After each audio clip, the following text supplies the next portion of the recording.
for a number of years in the redevelopment area of Hollywood that helped me locate some headquarters of businesses, TV Guide, Nielsen, and others, when literally they said, okay, if you can get rid of that, we'll come. Now that doesn't sustain forever for them. They now are paying a gross receipts tax, and we see companies who come to Hollywood, and then when the gross receipts tax hits them squarely in the eyes, they threaten to, and in some cases do leave. LegalZoom is an instructive case on the other side, where we lost a great company that was based here in Los Angeles. They moved outside our city boundaries, predominantly because of the gross receipts tax that we have here in Los Angeles. So as we've seen our ability to influence business decisions based on what we tax, we know that the spillover effect of businesses being in Los Angeles, when Nielsen headquartered at the corner of Sunset and Vine, that was 500 jobs averaging $70,000, $80,000 per person, and restaurants are thriving, and the street life came alive, and Hollywood as a neighborhood has increased the tax revenues it produces for the entire city by 574% in the last decade. So as we look at today's report from BTAC, we need to keep that context in mind, that there are companies, I think we might hear from some, that today are looking and thinking about coming to Los Angeles, and the decisions we make around this horseshoe will result in either jobs in the city of Los Angeles or not having jobs in the city of Los Angeles, of employees who on their lunch breaks and coming to and from will spend money in the city of Los Angeles, or who will not spend money in the city of Los Angeles. And so the crisis that we face couldn't be more urgent, but at the same time, I know with Mr. Parks, myself, and Mr. Labange here, we will look at the numbers, and let's take away from the rhetoric, but actually look at what empirical studies we can show us about what the impact of eliminating the tax or changing our structure would look like. So we put that in the context, and this is good that Mr. Parks is here for this piece. We know that the business tax is $400 million of our budget. That's more than 10% of our general fund. And so we can't be, we have to make sure that any implementation plan takes that into account, because we have services that we're cutting, people that were laid off, downsizing, as I mentioned, of city government. But it's time for us to act together to create jobs. It's time for us to get Angelinos back to work. And I want to thank, again, the members of BTAC for their dedication and service. So I'd like to ask BTAC members, led by Chair of BTAC, Lloyd Greif, if they'd like to come forward to the table and present us with the report that they have here before us. I don't know if you already have one. Oh, yeah. How you doing? All right. I was up on the 10th floor looking for you. And then you said to look at my book. I didn't know what it was either. I'm going to stop in the third. It's not there. I'll get A lot of time in the student banker elevator when you could look at me like, where are you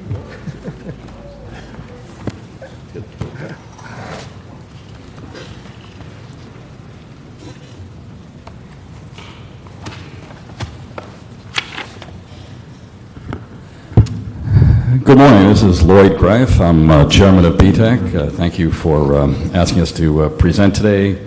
On my right is Vice Chairman Craig Morris. On my left, committee members Michael Gagan and Mel Cohn. And I am anticipating one or two other members to be joining as well at the 9-member committee. So what we have done over the past 20 months is conduct a series of meetings, approximately 30 at this time, looking at the city's business tax and looking at not only its administration in terms of striving for transparency, consistency, and equity in its administration, but also looking at the tax itself and comparing it to other jurisdictions, both within Los Angeles County as well as nationwide, and comparing it to major metropolitan areas. And the conclusion that this panel has reached is that the gross receipts tax that the city levies is counterproductive net from the perspective of generating jobs and bringing and stimulating economic activity and bringing businesses to the city of Los Angeles. And so we did issue a report in our meeting on September 14th, which I believe each of you has a copy of. And with your permission, I'd be happy to walk you through the highlights, or would be happy to take questions if you've already had a chance to look at it. But the beginning of the report on pages 2 through 4 is an executive summary. And I'm going to skip over that and go into the body of the report itself. And commencing on page 5. Could I ask you a question, Michael? Yes, Councilmember Parks. Today you're going to just present your report, or are you also going to present some recommendations? We are going to present a recommendation. Very And good. the report, in fact, is our recommendation. The report has it. Okay, so, and please, if you have any questions along the way, as Councilmember Parks just did, please interrupt. So on page 5, as you've observed, Council President Garcetti, the city of Los Angeles does have an inordinately high unemployment rate, approximately, you mentioned 14.8%, so there may be a more recent statistic. We have 14.6 in our report. We know underemployment is actually materially higher, that north of 20% for the city. That's 25, the unemployment is 25% higher than the state average. It's 60% higher than the average for the country. And the question is, why is that? If you go to page 6, there's an alarming comparison there. There's a comparison of the city of LA to the rest of the county, not just this year, but over the last 3 decades. And this statistic comes from the Southern California Association of Governments, SCAG. And what it indicates is over the past 3 decades, although the city added over 800,000 in population, it lost 165,000 in jobs. In comparison, the county was up 1.5 million in population and added 350,000 jobs. The net of that is that we've grown by 28%, but had our jobs decline by 9%, while the county has grown by 34% population and had its jobs increase by 17%, roughly half. So there's a swing there that indicates that we're effectively trailing the rest of the county by 514,000 jobs. That raises the question, why? And if you look at it, we think the reason why, and based on all of the research we've done and inputs that we've received from various other experts, members of the business community, members of employee groups, you name it, the one thing that stands out and seems to set Los Angeles apart from the other 87 cities in Los Angeles County is its inordinately high gross receipts tax. You look at the city, you'd think the city would be leading the charge. On page 7, the city has a lot of things going for it, right? It's got USC and UCLA, it's got a highly skilled workforce, it has a leadership position in a number of industries like entertainment and fashion, trade and manufacturing.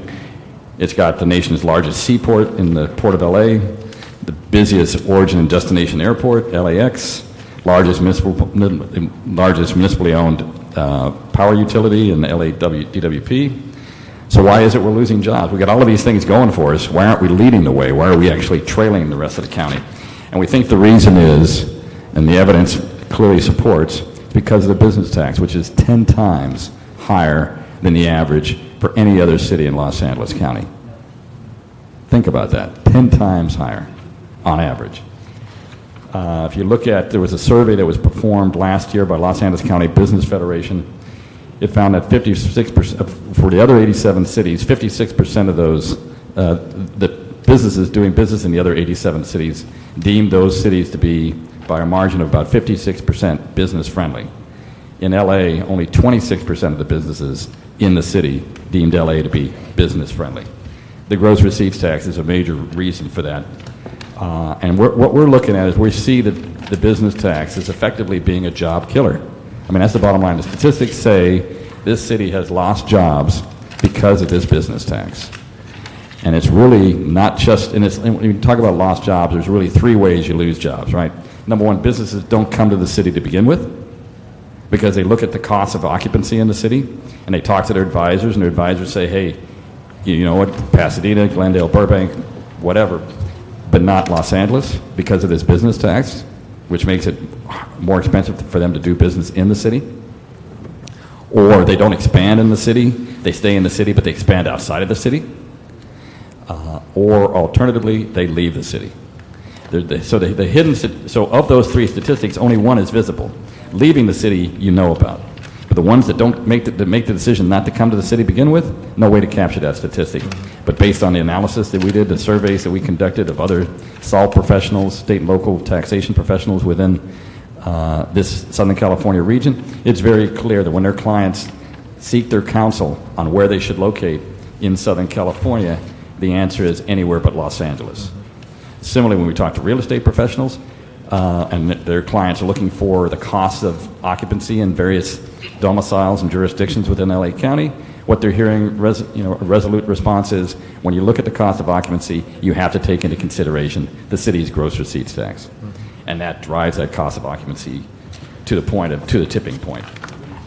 You go to page 10, what this shows is just the makeup of the employment, and the fact that really between 1949 and 2010, there's been a major shift between a manufacturing economy to a service economy here in Los Angeles County and in the city of Los Angeles. And the issue there is the fact that the highest tax rate that the city charges, which is 0.507% of your gross receipts, again, this is a gross receipts tax, which is unusual in and of itself, that is charged to the catch-all category of professions and occupations, and that is hitting the employers that this city has the best chance of attracting, which is service employers. Because, again, that is what this economy is currently. This economy has changed dramatically since the business tax, the gross receipts tax, was first implemented in 1936, 75 years ago. What we found is effectively the gross receipts tax is anachronism. It is an obstacle. It is a deterrent. It is the point of tipping businesses away from coming to Los Angeles, and that means employers not coming to Los Angeles, or not expanding in Los Angeles, or not remaining in Los Angeles. That means jobs not being created here, or jobs leaving here. If you go to page, and by the way, when we talk about that the professions and occupations category, which is class 9, that's a catch-all. 42% of taxpayers are in that category, and they pay 58% of the taxes. On page 12, there's a comparison when we say that the city has the highest tax rate of any of the surrounding jurisdictions. Page 12 sets forth the 15 highest business taxes levied in the city of LA, and you can see that LA leads the pack. And after Santa Monica and Culver City, there's a dramatic drop-off. And in fact, the 15th highest, Irwindale, charges 0.033% in their highest bracket compared to our 0.507%. If you'd say, okay, well, let's not look at Los Angeles County, let's just look at LA competing with other major metropolitan areas coast to coast. That's shown on page 13. That's LA compared to the other 15 largest cities in the country. Again, LA, unfortunately, stands at the top of the totem pole. This is not the totem pole you want to be at the top of when you're looking at the level of business taxation. Page 14 says, okay, if it's not the 15 largest, how about some other 15 highly recognizable, very viable cities? Again, you'll see the same thing. LA stands out, but not in a good way. We think this is the reason, among other things, why a city like Denver has more Fortune 500 companies headquartered there than Los Angeles does. So the business tax is a millstone around the neck of the city. This is on page 15. We looked at alternatives. Those alternatives, and again, we're talking about the gross receipts tax here. There's other ways to levy business taxes, but the issue is with Prop 218, if any one of those alternative means results in an increase, a reduction for, say, 99% of the taxpayers out there, but an increase for 1%, you need a vote of the electorate in order to implement it. So what we asked, so again, what you see on pages 16, 17, 18, and 19 is the composition of the Business Tax Advisory Committee. It represents a very diverse group representing, I think, a variety of industries here in Los Angeles. All of us volunteers, all of us having the same passion for wanting to see the city have a resurgence of economic activity and a resurgence of employment. We see the city as being in crisis. We would like to we think our task was to come up with a way to... I would say one thing, too. When you say crisis, you could say challenge, but crisis, that makes people run away. And if you talk like that, then people will run away. So I just would you said it's okay to interrupt you. I'm listening to you all the time, but crisis, because my discouragement in this recent debacle up in the Hollywood Hills is people say tourism is bad. Tourism is important. We got to balance it out. Back to your report. Thank you. Got that. Thank you. If you go to page 20, this just talks about the work we've done. Page 21, what it came down to is we came up with, we have made over the past 20 months, a number of recommendations, many of which have been implemented, but they were more on the process side as opposed to dealing with the tax rate situation. So really, the gut of the problem, the root of the problem, is the level of taxation and the fact that it's a gross receipts tax. We all know that this is a tough economy. Although we're technically out of recession since the last quarter of 2007, when when the recession technically started. This has been a very challenging time for businesses, and many businesses we know are hurting out there. Many of those businesses, in fact, are not profitable. But whether they're profitable or not, the evil of a gross receipts tax is you still have to pay your due, quote unquote, to the city of Los Angeles. You could lose money and end up paying, an infinite amount of your earnings effectively, or you could make very little money in this tough economy and pay a disproportionate amount of your earnings to the city of Los Angeles because the tax is calculated on gross receipts, and at the highest level you're paying $5.07 for every $1,000 of revenues that you generate. If you go to page 22, we came up with a number of recommendations that we then asked the city. We felt they were going to have an economic impact, so we asked the city to retain an economic consultant who could analyze those impacts. The city put out an RFP. As a result of that RFP, if you go to page 23, the city, through the Office of Finance, selected Professor Charles Swenson of the Kenneth Leventhal School of Accounting at the Marshall School of Business at the University of Southern California. He's a extremely distinguished economist who's done quite a bit of work for the state of California, looking at enterprise zones and other tax policies from a standpoint of looking at ways to incentivize job growth. And he was retained earlier this year to conduct a study for the city, reviewing the 8 recommendations with economic impacts that BTAC had put forth. He issued, I'm on page 24 now, he issued his report on August 3rd to BTAC.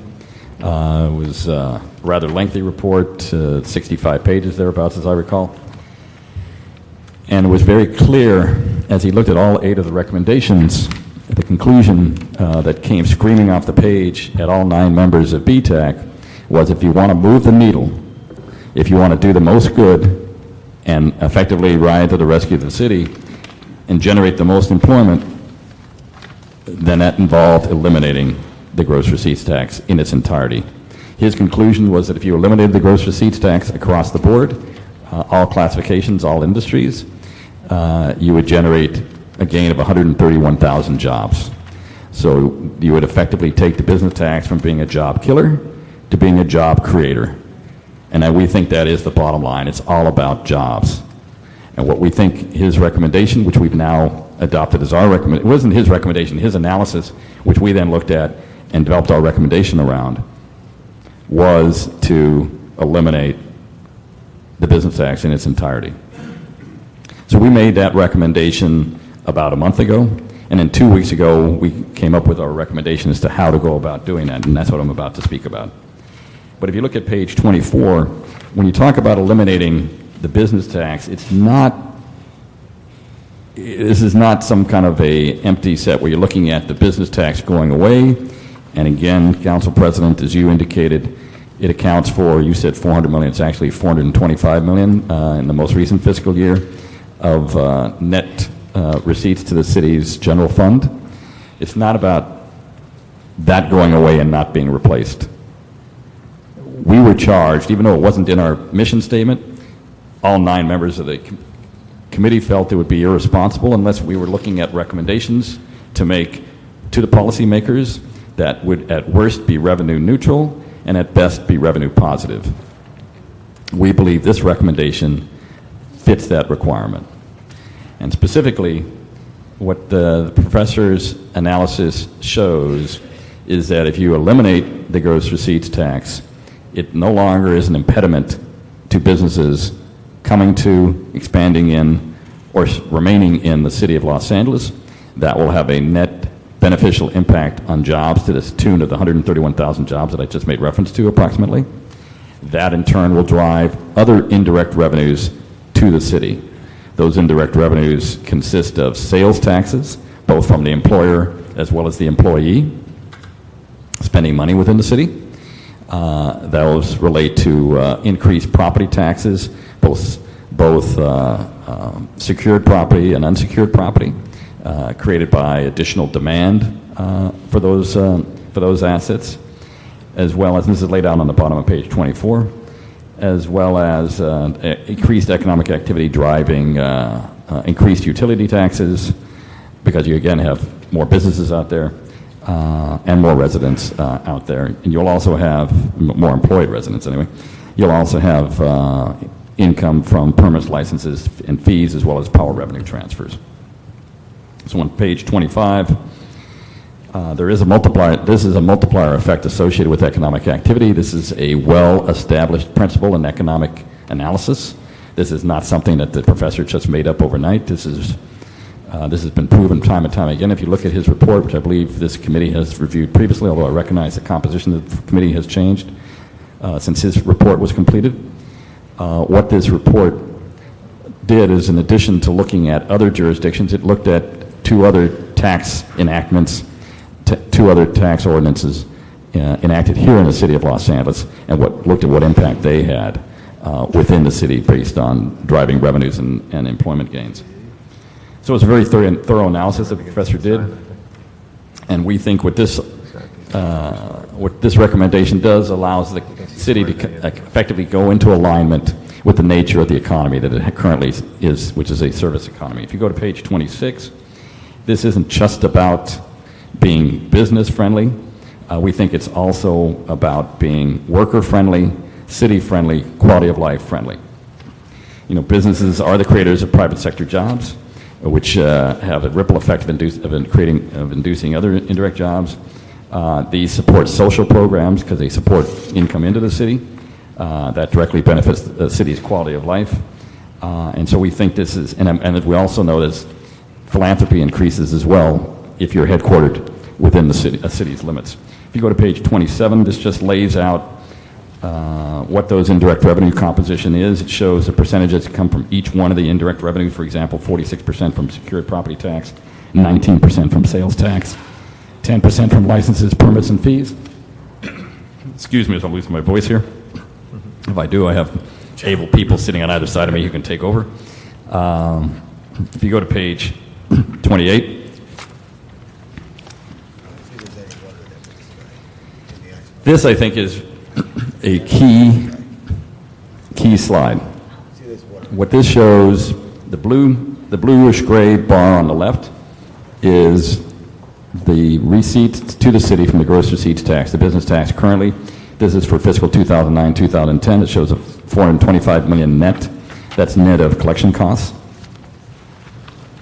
And then the professor's analysis said on a worst case, you would replace that over time, not immediately, not overnight, with approximately $423 million. So on a worst case, in the professor's view, and by the way, we've just been joined by Mel Wilson, another member of our panel. On a worst case basis, you'd have $423 million. You'd effectively be at a wash. His average case, so what the professor deemed would be most likely would be roughly $604 million. That represents, I'm doing the math in my head here, what is that, about $180 million gain over what the loss would be, roughly $179 million gain, if I did that math correctly. And best case would be at $688 million versus the $425 million. So that is roughly $261 million improvement, or $263 million, excuse me, improvement based on, again, increasing economic activity. Page 29 just breaks that out to show how you get there for it shows the impact on the general fund. Effectively, over time, the general fund, based on this research and assuming the average case of $604 million in indirect revenues generated, replacing the $425 million of business taxes lost, would take the general fund from $4.3 billion to $4.5 billion. Not a bad thing for the city of LA. Our recommendation on how to phase it in. So if we're talking about, so we made two recommendations, members of the Jobs Committee. The first recommendation was of the 8 previous recommendations we made, to go with the recommendation to phase out the business tax in its entirety. Second recommendation was to do that over a 4-year period. And on page 30, we lay out our analysis based on information provided by the consultant, Dr. Swenson. You'll see on the far, there's a table there. You see on the far left side the composition of the gross receipts by class, including another category. Status quo just shows what that amounted to, which is the $425 million we just spoke about. And you can see the various rates ranging from 0.101% of gross receipts to 0.507. Thank you. That'll help. Much appreciated. And then in years 1, 2, 3, and 4, you'll see effectively phasing it out 25% per year, but phasing it out as follows. Effectively giving the relief to the taxpayers in the proportion that they, in fact, need the relief. So we looked at the highest tax bracket is bracket 9, which is which is roughly, as we said, 42% of the taxpayers. Those are the ones in the catch-all category of professions and occupations, and that accounts for about, as I indicated earlier, 58% of the taxes. So we're saying in each of these years, 58% of the relief would go to that category. So in proportion to the amount that you contribute is the amount of relief you receive. 1/4, 1/4, 1/4. Why do we recommend 4 years? Why not 3? Why not 5? Why not 10? Whatever the case may be. And there was a reason for that as well. But if you go to the next page, this, I think, graphically displays that reason. On page 31, it shows that, and this again, of course, are estimates, but this is again using the average case of $604 million in indirect revenue generation, that in the first year, there's what the professor referred to as announcement effects. When the announcement is made that City Council and the mayor have enacted this ordinance to eliminate over a 4-year period of time the tax, there will be a 1-year delay before it impacts the city. The city will still collect taxes for that year, which will be paid. So the city won't actually feel the loss of that tax. Let's say you implemented this ordinance in December of this year, and it was applicable, obviously, to 2012. The city will receive, come February, the business tax for 2011, no change. It won't be until February of 2013 that the city would feel the first impacts. But based on the professor's analysis, the city would immediately, based on the announcement alone, start to get the benefit starting in 2012.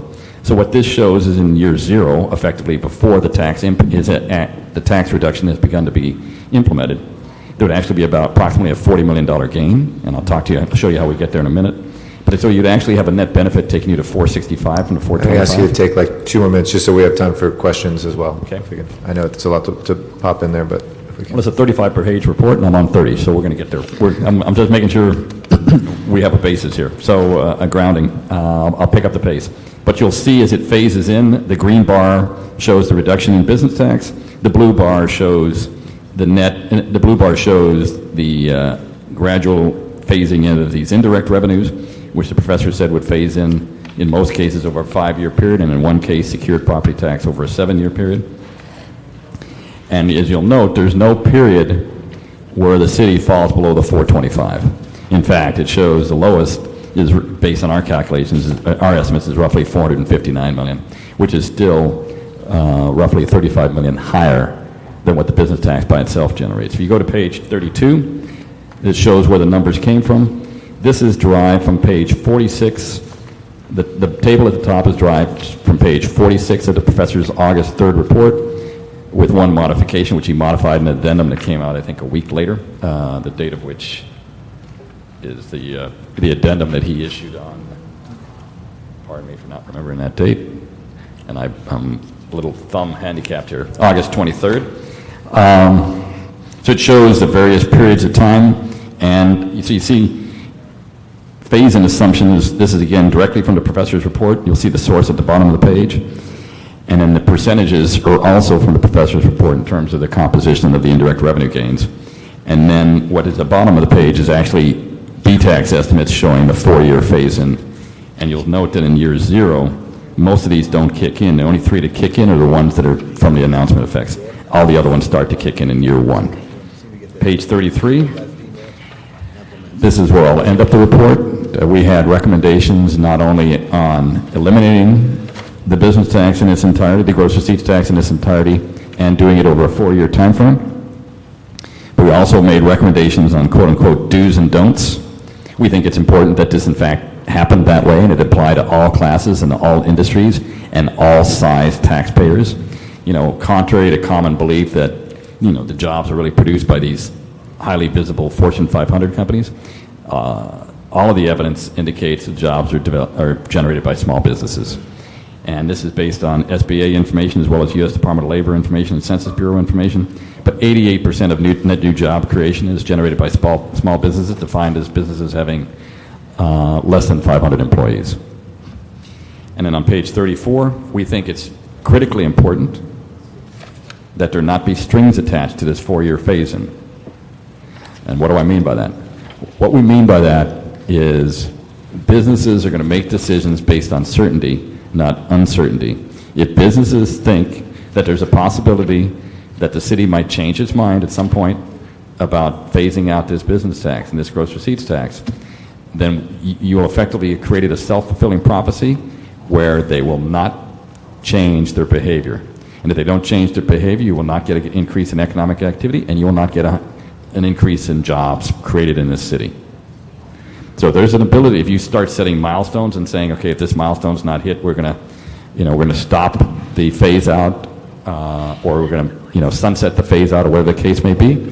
The businesses, you could say, have a degree of paranoia. They're going to make this. They're going to say, hey, if I've got a choice between going into a jurisdiction where there's no business tax, or going into LA, which is telling me there'll be no business tax in 4 years, but could change its mind, I'm not going to change my behavior. I'm going to go into that other jurisdiction.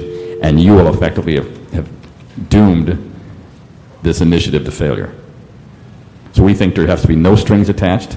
You need to be confident and comfortable with the quality of analysis.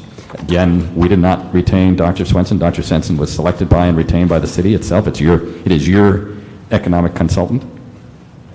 The second recommendation, we think, is in order to, because we see the need to immediately bring benefits to the city and bring employment to the city, our recommendation would be to extend the new business tax holiday that's set to expire at the end of next year, and have it extend until such time as this phase out is completely implemented, phasing out the gross receipts tax, so that businesses won't be sitting on the sideline waiting for the rate to get down to 50% or 25% or 0% before they come. We think it's important to start attracting businesses to the city immediately, and since this new business tax holiday is going to sunset at the end of next year, our recommendation would be during this period of time of transition to no business tax, you extend the new business tax holiday. Okay. The final page just is a graphic showing what we've already laid out, which is the trade-off between a business tax and indirect revenue gains, the difference between job losses and job gains. That's our report. I'm going to ask any of my colleagues. We've just now been joined by Michael Banner. So you actually have 2/3 of the panel here. So I'm pleased with this attendance. Great. I'm going to pause and ask if there's anybody. I'm going to pause them, not to interrupt anybody who might speak, but we have 6 speaker cards. If you do 2 minutes per that's 12 minutes. We've got a meeting at 10, and I want to make sure there's questions from the committee. So with everybody's indulgence, I'm going to go straight to some questions from our committee members, do the presentation. So I'm quite familiar with the report, and now we have another one, so that could be 14 minutes. I might have to go to 1 minute per speaker with folks' indulgence to make sure that we're able to do this. But Mr. Parks, do you want to ask any questions? No, I think I've asked my question. I'm waiting for the CLA-CAO report back, and I'd like to hear from the community if there's... Okay. Obviously, I think our instruction from the council to fast track some analysis of this is to instruct the CLA, CAO, and Office of Finance to work together to review the BTAC proposal with respect to the elimination of the gross receipts tax, and to give a report with analysis on the impact of the general fund. I also think with the Office of Economic Analysis available, probably a 2-step dance is I think for anything this big, it's always good to make sure we have a second set of eyes on it. We've talked about this as well to undergird recommendations and the more importantly the logic of the study. There's all sorts of individual questions. The big question that I think everybody we're fixed between or caught somewhere between. Yes, let's do it, and what if he's wrong? So let's make sure that we get as much backup to the analysis and the study itself. And I think that this is serious enough and exciting enough that we're this far in to ensure that we have that second opinion, to check the methodology and to ensure that we have a phase-in approach or indeed a connection between the economic activity that we've seen anecdotally, that we've seen personally, and what would happen with the complete elimination. So I think that's going to be important. Looking at the other cities, there are other challenges, and there's all sorts of questions we can all raise, and I think they need to be addressed. Why is it Culver City and Santa Monica with the second and third highest on the charts do so well? Well, some people can point to the ocean, the size of the city, the nimbleness of getting businesses there. San Francisco, I think, has a per head tax, but it works out to about $1,000 per employee, which is higher than our rate, and San Francisco is kind of doing some things that are making them boom as well. So we know it's not the tax structures by themselves lead to thriving business environments. It's the investment in real estate, it's how quickly people can get businesses open, et cetera. So this is part of a wider strategy, but perhaps a keystone and critical piece of that strategy as well. Mr. LaBanche. Just want to say thank you to all of you. I'm looking forward to find a play that makes it work so we could score for the business.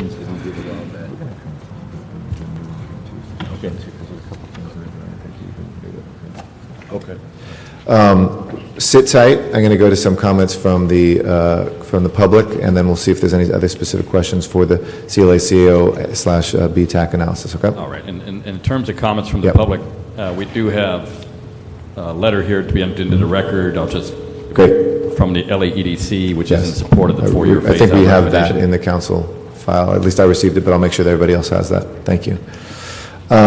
Charlie Gill, come on forward as our first speaker. And a very good morning. Hi, my name is Charlie Gill, and I am the Executive Director of the Greater Los Angeles New Car Dealers Association.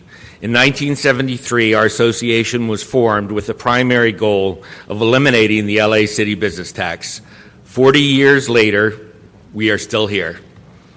We applaud the previous efforts to reform the business tax, including the innovative structures pioneered by Council members Garcetti and LaBanche.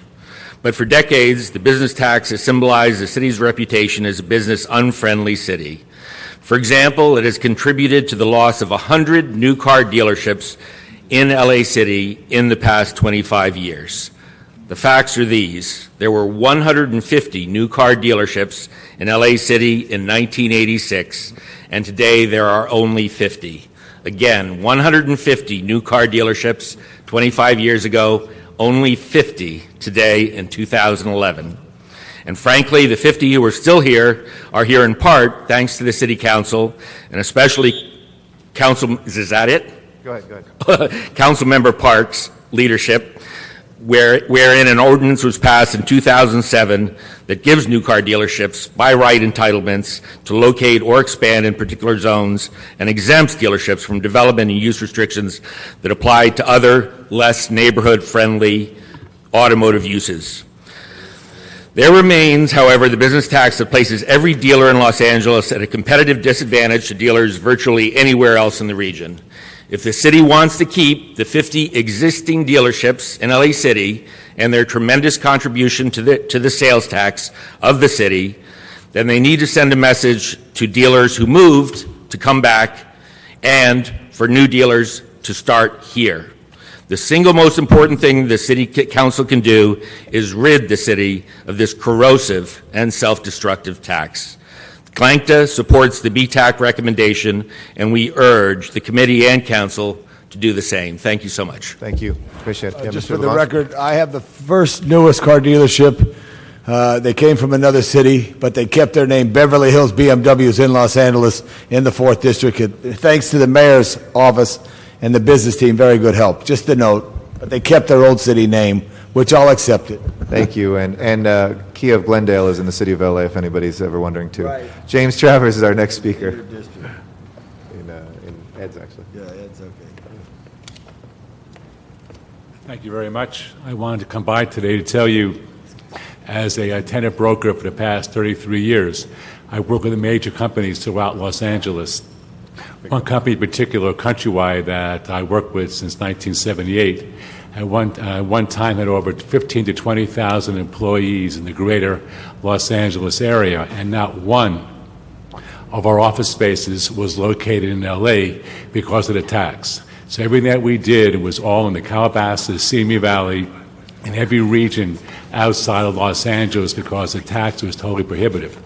I just made a deal with another company with over 1,000 employees that we moved into outside Los Angeles purposely after seeing space and looking at Los Angeles as an opportunity for the new home, but we purposely moved into Moore Park, where there was absolutely no tax whatsoever. And here right now in 2011, 1,000 employees are not coming to Los Angeles because of the fact that tax was a major factor. So I ask you to please seriously consider, from a real estate point of view, how prohibitive this tax really is in attracting major corporations to the great city of Los Angeles. Thank you very much. Thank you very much. Bruce Alberts is our next speaker. And colleagues, this is you'll hear, but this is a company considering coming to the city of Los Angeles, and so I think Good afternoon. Bruce Alberts. I'm Chief Financial Officer of Western Asset Management Company. We're one of the leading fixed income investment management companies in the world with $450 billion in assets under management. Our headquarters is currently in Pasadena, and we're looking at relocating our offices. One of the options is downtown Los Angeles.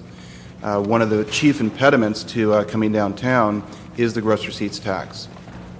Currently, we pay the equivalent of a gross receipts tax in Pasadena, but it's a headcount-based tax, and it equates to approximately $30 per head, or under $20,000. We have approximately 600 full-time employees.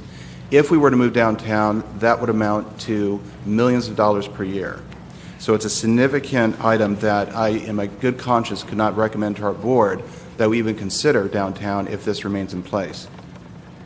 Our employees utilize services in and around our community, including restaurants, housing, entertainment venues. We also have many clients that visit our offices that would utilize hotels, entertainment venues, etc. The $400+ million that currently is received in revenue from the business tax could start to dwindle itself. If you believe in Adam Smith's invisible hand, this problem may solve itself by starting to decrease the amount of revenue that the city receives pursuant to the business tax. In addition to that, we as a company and in representing the company would support the elimination of the business tax. We firmly believe in it, in the elimination of the business tax. And in the interim, we would propose that the city at least provide a yield or an exemption to businesses that are interested in moving downtown until an elimination of the business tax takes place.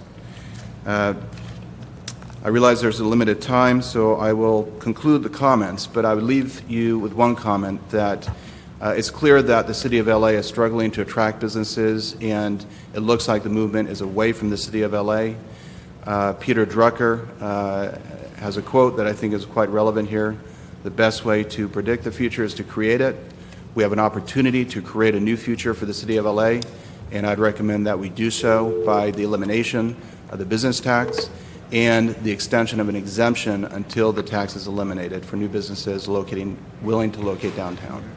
Thank you. Thank you for your comments. Nicole Shahinian is our next speaker from the Hollywood Chamber of Commerce, then Beverly Kenworthy from the LA Chamber. We'll follow. Good morning. Good morning, committee members. The Hollywood Chamber of Commerce has worked tirelessly to revitalize Hollywood, and throughout we have advocated for repeal of the gross receipts tax. So yes, the Chamber supports this proposal. Yes, it's time to repeal the gross receipts tax. Yes, it's time to bring jobs back to LA. Yes, it's time to keep another LegalZoom.com from taking its 400 jobs from the Hollywood community directly because of the gross receipts tax. Yes, it is time to send a message to the greater business community that LA is finally taking the steps to show that it is more business friendly. And yes, it is time to act. Move forward with this proposal today. Help us bring business back to Hollywood and help us bring jobs to our community. Thank you. Thank you, Nicole. We have Beverly Kenworthy next, and then Doug Arsenault. Good morning. Good morning, council members and members of the Business Tax Advisory Committee. We thank you for your work. The Los Angeles Area Chamber of Commerce is very excited about this proposal, and yes, we support the elimination of the gross receipts tax. We know that there are a number of questions that need to be answered for our council members to be satisfied, and we also want to urge you to work fast. I think at some point we can study this to death, and we have to take a calculated risk, and we think the benefits are going to be huge for the city and for its constituents and for business. We'd also like to, still remind you that I think there are a lot of things that can be done while we're looking at this that could make the process for people who are currently having troubles accessing the Office of Finance and still having trouble there. We're still hearing stories from our members that are having a hard time getting a live person on the phone after like 6 calls, people who are pretty savvy business people. So we want to make sure that we continue streamlining the office and making sure that they are doing the best possible customer service. Thank you very much. Thank you. Doug Arsenault is our next speaker, and then Tracy Rafter. Morning. Thank you, council members. I'm Doug Arsenault of the Valley Industry and Commerce Association, representing over 360 businesses in the city and surrounding areas that have created over 100,000 jobs. VICA thanks BTAC and Professor Swenson for their leadership on this matter. We also strongly support BTAC's unanimous recommendation, which will at worst create a revenue-neutral impact on the city budget, and at best could generate over $200 million for the city and 131,000 jobs. Only by axing the tax can the city attract and retain the business community, particularly the growing service sector that faces an unfair tax burden. While Dr. Swenson's expert analysis by its nature can only speculate on the impact, the fact is, unless the business tax is eliminated, businesses will continue to leave the city until all that is left are empty storefronts and unemployed population. We respectfully urge this committee and the council to support this next step in your work to revitalize our city. Thank you. Thank you, Doug. Tracy Rafter is our next speaker. Good morning. Good morning. Hi, I'm Tracy Rafter. I represent the LA County Business Federation. We have 160,000 companies in all 88 cities throughout the county, coalesce 92 major business groups. Collectively, I think that where we're at here today in Los Angeles is the BTAC you guys did a fabulous report. I read every word of it, actually, and every part of the page. I think you outlined the argument very clearly and succinctly, and as I talked to many of the council members, I think we're at a stage that no one actually debates whether we should eliminate this tax. I think that the clear-minded people are now saying, how do we implement it? And I'm pleased that everyone is come to the table and listening to, when they got feedback from the BizFed and many other business leaders, was the key part of implementing responsibility, of course, but then certainty. Certainty is the most critical aspect of implementing, and I applaud you for the recommendation to take it over a firm 4-year plan with specific accountability of how it will be reduced so that business can plan and make decisions to come here and implement. So we strongly encourage your support and the responsible nature in which this is coming forth. The numbers speak for themselves, so I think if you read it, you'll come to the right conclusion. Thank you. Thank you. That's our public comments for today. Do any of the other BTAC members wish to add anything? Go ahead, grab a microphone. Good morning, Council Morning. President, and I still call him my chief, Chief Bernard Parks.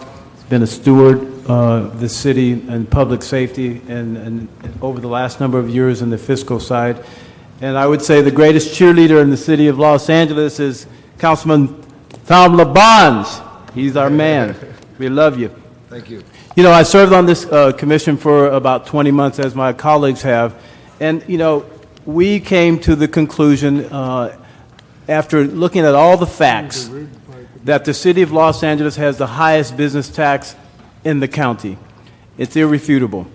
And so that is a fact.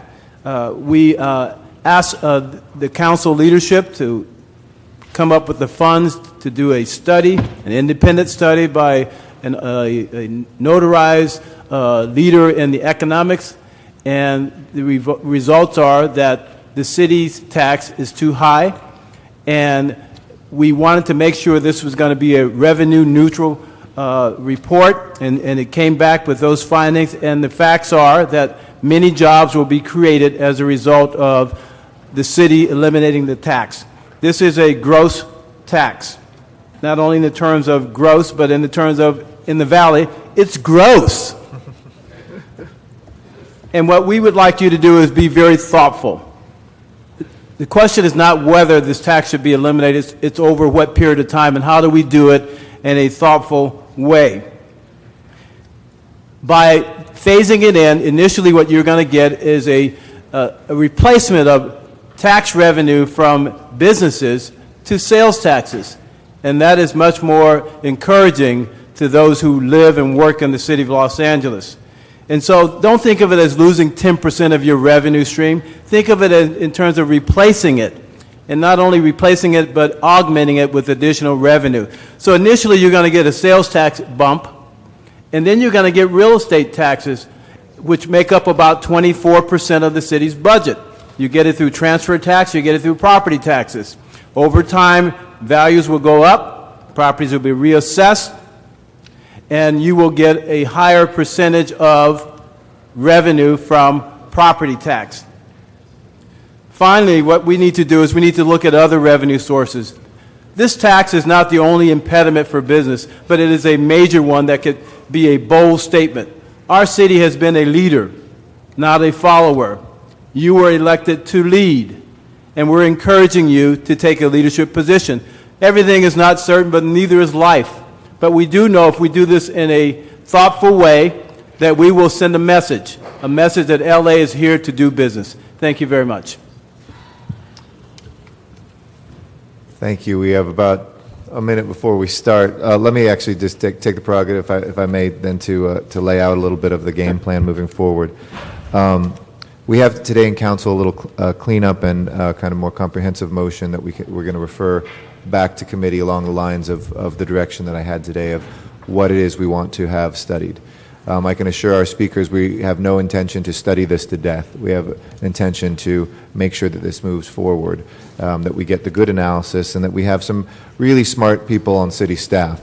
Some of whom were shaking their heads at given points, and that's what we pay them to do, to be the skeptics, to make sure that they will comprehensively look at any hesitations they have with the methodology, any of the assumptions underlying them, bring those out in an open setting, and then from there see whether or not we can continue to move this forward.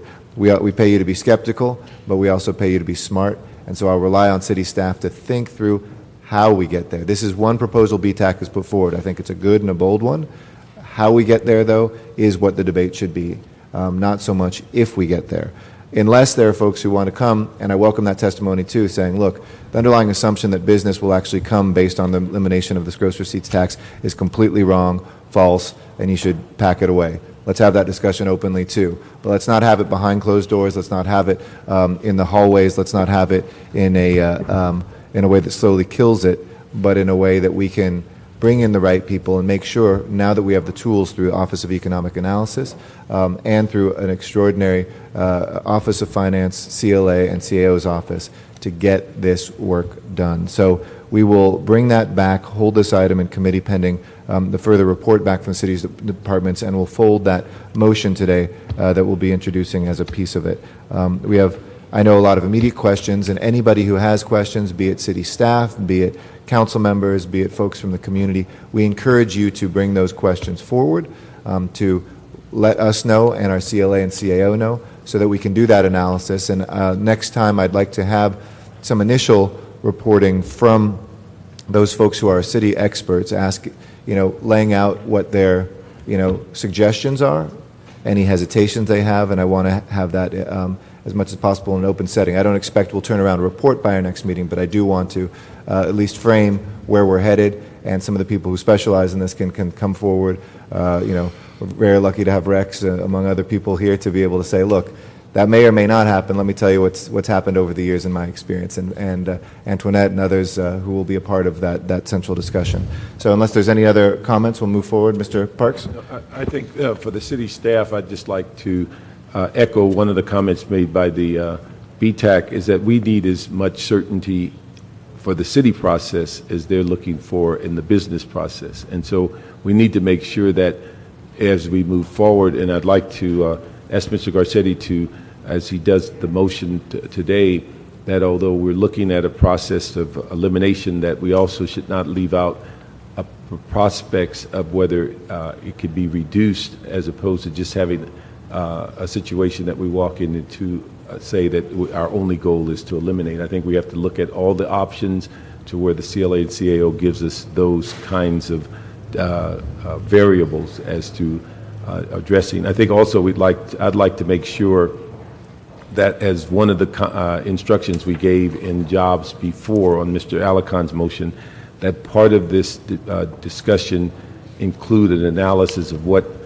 is our expectation of Office of Finance if these recommendations are approved, and then what role would they play then and in the future as it relates to our accounts receivable collections and things of that nature. Okay, let's fold that in.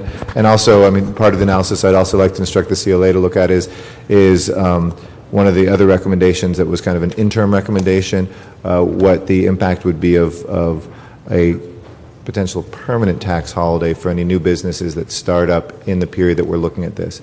Obviously, that raises some questions for businesses that continue to pay it, and then there's ones that don't. Do folks move out of the city for a year to come back and be a new business? But nevertheless, I know that was a proposal Mr. Gagan put forward, and that had some very good merit. But if we can look at that as well in the analysis. Mr. Labange? Tax information is confidential information, correct? Individual is, yes. Individual tax. Individual. But no, individual businesses. Yeah, I got that. So that's real important to make sure that's that there. Absolutely. So we don't have a thing there.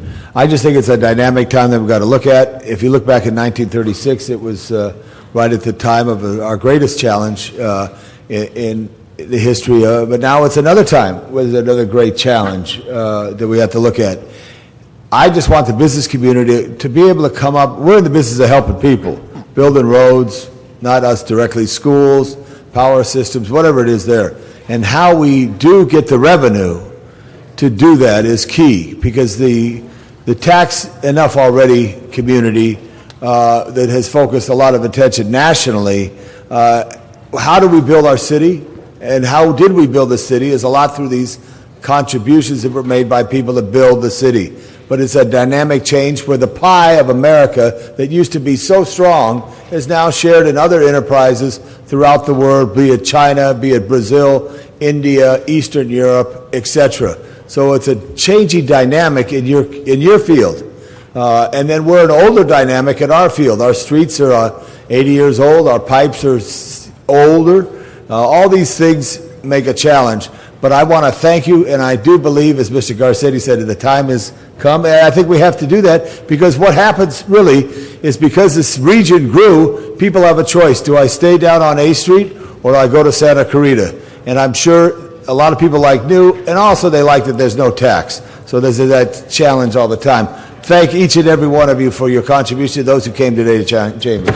Thank you, Mr. Labange. Before we break, if I could just read into the record one paragraph out of the two-page letter from and then we have to start Bill Allen, president of the LAEDC. Yeah. And the reason I do this is because the LAEDC is an economic research organization, and it's not an advocacy organization. He says, phasing out this gross receipts business tax is one of the more rational, prudent, and high-profile ways to positively transform the city's household job creation status and disposition.